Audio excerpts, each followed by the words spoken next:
Hello and welcome to my channel, or welcome back to my channel. My name is Jay and this is a web of classic tales. If you're enjoying the videos, please like, subscribe, and share. If you want notifications every single time a new video is uploaded, please click on the little bell icon. Today we will finish reading Charles Dickens' A Christmas Carol.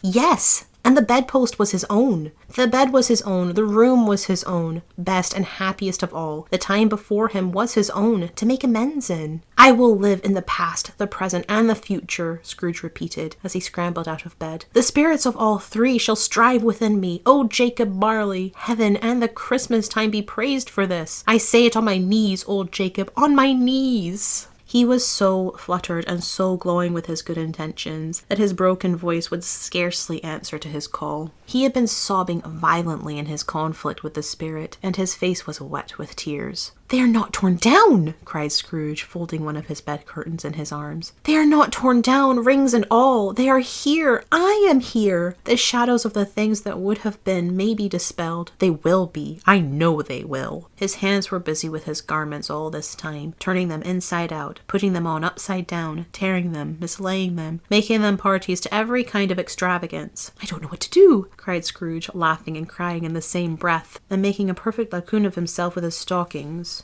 "I am as light as a feather. I am as happy as an angel. I am as merry as a schoolboy. I am as giddy as a drunken man. A Merry Christmas to everybody. A Happy New Year to all the world. Hello here. Whoop halloo!" He had frisked into the sitting room, and was now standing there, perfectly winded. "There's the saucepan that the gruel was in," cried Scrooge, starting off again and going round the fireplace. "And there's the door by which the ghost of Jacob Marley entered. There's the corner where the ghost of Christmas present sat. There's the window where I saw the wandering spirits. It's all right. It's all true. It all happened."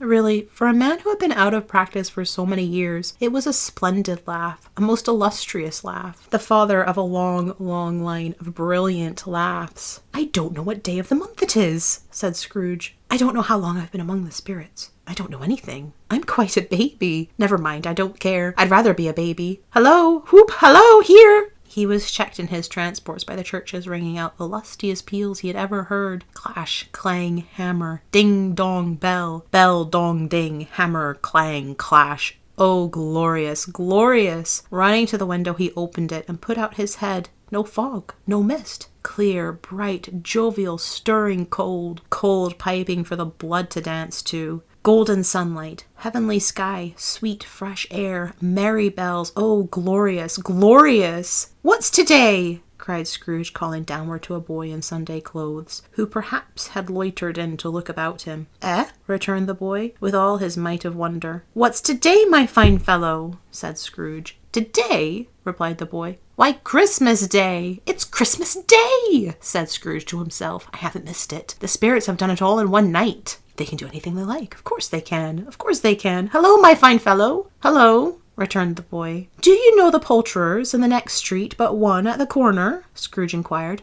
"I should hope I did," replied the lad. "An intelligent boy," said Scrooge. "A remarkable boy. Do you know whether they've sold the prize turkey that was hanging up there? Not the little prize turkey, the big one." "What, the one as big as me?" returned the boy. "What a delightful boy," said Scrooge. "It's a pleasure to talk to him. Yes, my buck." "It's hanging there now," replied the boy. "Is it?" said Scrooge. "Go and buy it." "Walk air!" exclaimed the boy. "No, no," said Scrooge. "I am in earnest. Go, buy it, and tell him to bring it here, that I may give them the directions where to take it. Come back with the man, and I'll give you a shilling. Come back with him in less than 5 minutes, and I'll give you half a crown." The boy was off like a shot. He must have had a steady hand at a trigger who could have got a shot off so fast. "I'll send it to Bob Cratchit's," whispered Scrooge, rubbing his hands and splitting with a laugh. "He shan't know who sends it. It's twice the size of Tiny Tim. Joe Miller never made such a joke as sending it to Bob's will be." The hand in which he wrote the address was not a steady one, but write it he did, somehow, and went downstairs to open the street door, ready for the coming of the poulterer's man. As he stood there, waiting his arrival, the knocker caught his eye. "I shall love it as long as I live," cried Scrooge, patting it with his hand. "I scarcely ever looked at it before. What an honest expression it has in its face. It's a wonderful knocker. Here's the turkey. Hello, whoop! How are you? Merry Christmas!" It was a turkey. He never could have stood upon his legs, that bird. He would have snapped him short off in a minute, like sticks of sealing wax. "Why, it's impossible to carry that to Camden Town," said Scrooge. "You must have a cab." The chuckle with which he said this and the chuckle with which he paid for the turkey, and the chuckle with which he paid for the cab, and the chuckle with which he recompensed the boy, were only to be exceeded by the chuckle with which he sat down breathless in his chair again, and chuckled till he cried. Shaving was not an easy task, for his hand continued to shake very much, and shaving requires attention, even when you don't dance while you're at it. But if he had cut the end of his nose off, he would have but a piece of sticking plaster over it and been quite satisfied. He dressed himself all in his best, and at last got out into the streets. The people were by this time pouring forth, as he had seen them with the ghost of Christmas present, and walking with his hands behind him, Scrooge regarded every one with a delighted smile.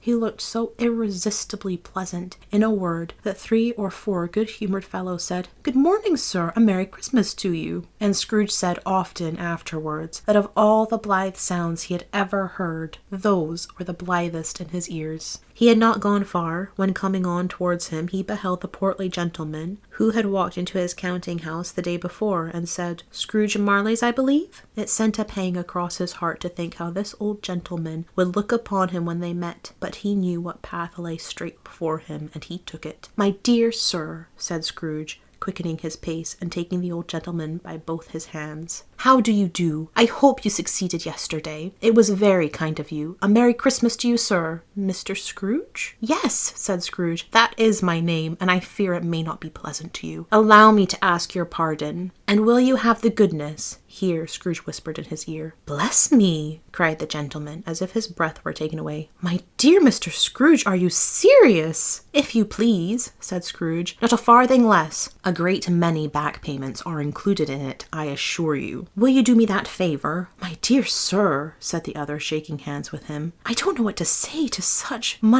"Don't say anything, please," retorted Scrooge. "Come and see me. Will you come and see me?" "I will," cried the old gentleman, and it was clear he meant to do it. "Thank'ee," said Scrooge. "I am much obliged to you. I thank you 50 times. Bless you!" He went to church, and walked about the streets, and watched the people hurrying to and fro, and patted children on the head, and questioned beggars, and looked down into the kitchens of houses, and up to the windows, and found that everything could yield him pleasure. He had never dreamed that any walk, that anything, could give him so much happiness. In the afternoon he turned his step towards his nephew's house. He passed the door a dozen times before he had the courage to go up and knock, but he made a dash, and did it. "Is your master at home, my dear?" said Scrooge to the girl. Nice girl, very. "Yes, sir." "Where is he, my love?" said Scrooge. "He's in the dining room, sir, along with mistress." "I'll show you upstairs, if you please." "Thank'ee, he knows me," said Scrooge, with his hand already on the dining room lock. "I'll go in here, my dear." He turned it gently, and sidled his face in round the door. They were looking at the table, which was spread out in great array, for these young housekeepers are always nervous on such points, and like to see that everything is right. "Fred," said Scrooge, "dear heart alive, how his niece by marriage started." Scrooge had forgotten, for the moment, about her sitting in the corner with a footstool, or he wouldn't have done it, on any account. "Why, bless my soul!" cried Fred. "Who's that?" "It's I, your Uncle Scrooge. I have come to dinner. Will you let me in, Fred?" "Let him in. It is a mercy he didn't shake his arm off." He was at home in 5 minutes. Nothing could be heartier. His niece looked just the same.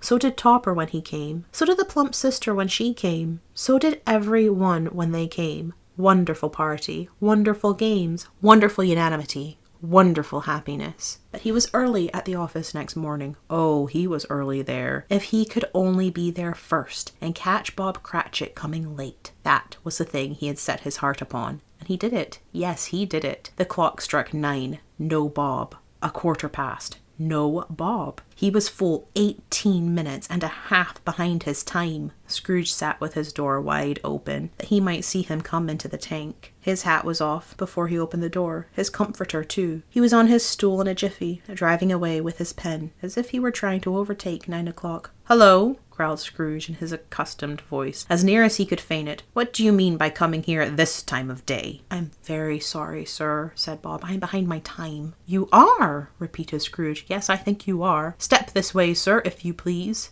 "It's only once a year, sir," pleaded Bob, appearing from the tank. "It shall not be repeated. I was making rather merry yesterday, sir." "Now, I'll tell you what, my friend," said Scrooge. "I am not going to stand for this sort of thing any longer, and therefore," he continued, leaping from his stool and giving Bob such a dig in the waistcoat that he staggered back into the tank again, "and therefore I am about to raise your salary." Bob trembled and got a little nearer to the ruler. He had a momentary idea of knocking Scrooge down with it, holding him, and calling to the people in the court for help and a straight waistcoat. "A Merry Christmas, Bob," said Scrooge, with an earnestness that could not be mistaken, as he clapped him on the back. "A merrier Christmas, Bob, my good fellow, than I have given you for many a year. I'll raise your salary, and endeavour to assist your struggling family, and we will discuss your affairs this very afternoon over a Christmas bowl of smoking bishop, Bob. Make up the fires, and buy another coal scuttle before you dot another I, Bob Cratchit." Scrooge was better than his word. He did it all, and infinitely more. And to Tiny Tim, who did not die, he was a second father. He became as good a friend, as good a master, and as good a man as the good old city knew, or any other good old city, town, or borough in the good old world. Some people laughed to see the alteration in him, but he let them laugh, and little heeded them. For he was wise enough to know that nothing ever happened on this globe for good at which some people did not have their fill of laughter in the outset. And knowing that such as these would be blind anyway, he thought it quite as well that they should wrinkle up their eyes in grins as have the malady in less attractive forms. His own heart laughed, and that was quite enough for him. He had no further intercourse with spirits, but lived upon the total abstinence principle ever afterwards, and it was always said of him that he knew how to keep Christmas well, if any man alive possessed the knowledge. May that be truly said of us, and all of us. And so, as Tiny Tim observed, God bless us, every one.